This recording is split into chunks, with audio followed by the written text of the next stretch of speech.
This guy and I were hanging out and we were talking about following Jesus. Now that's just one of the things that like pastor types do, you know. It's something, but it's different, right? Because it's not about how we're going to do church. We were talking about how we follow Jesus. And we were talking about, you know, what does this thing really look like? And really, are people in our day and age, in our neighborhood, in our churches, following Jesus, or are we doing something different? Right? Are we following what a church says, or are we following what Jesus says in Scripture?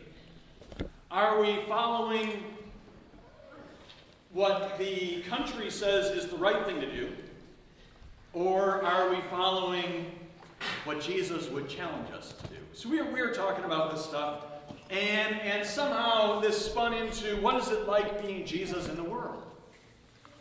You know, what's it like when you're at work, or when you're at play, or when you're at the coffee shop, and something happens, and you have choices at that point of how to deal with whatever that something is.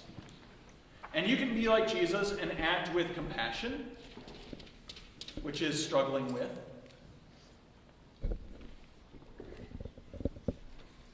Or you can turn your back, right? Or there's probably a third thing. You can have pity. And pity is very, very different than anything that Jesus did. Jesus never had pity. Because pity ultimately is looking down at somebody. Jesus had compassion. Okay? Always.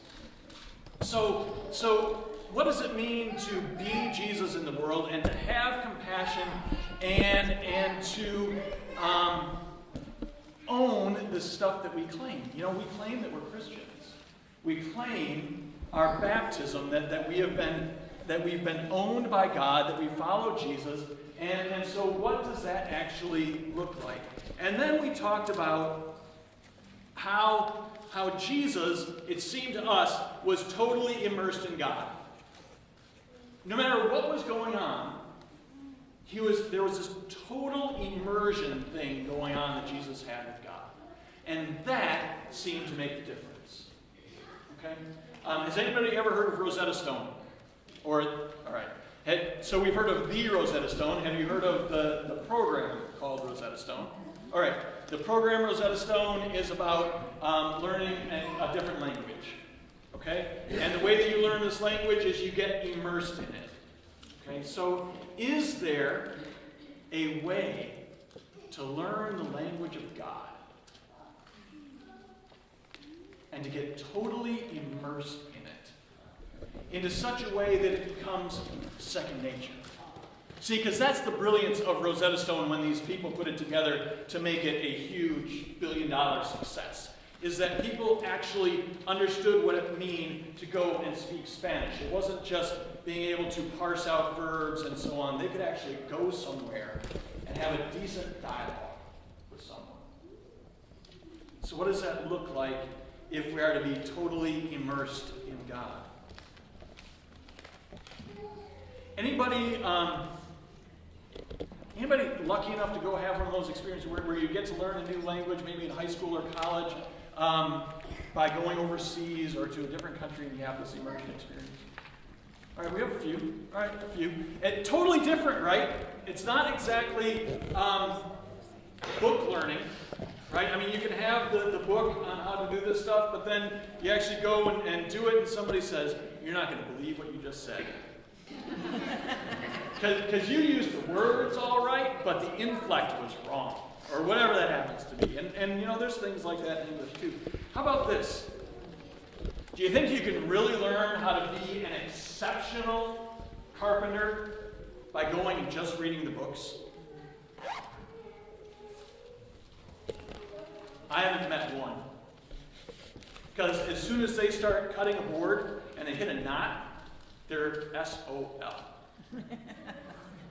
Because then they just have no clue what to do. Or what happens then, you know, if the plan says that it should be this long, that the board should be this long, and they forgot measure twice. Right? It seems to me that this immersion thing is how we need to learn how to do things. So for the rest of the month, we're going to be talking about immersion experiences in God.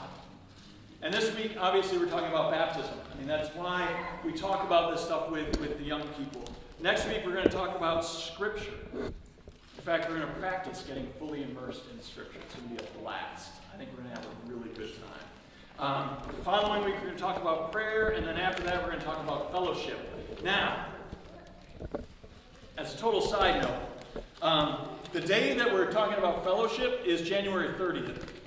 Do you think that coincides with anything?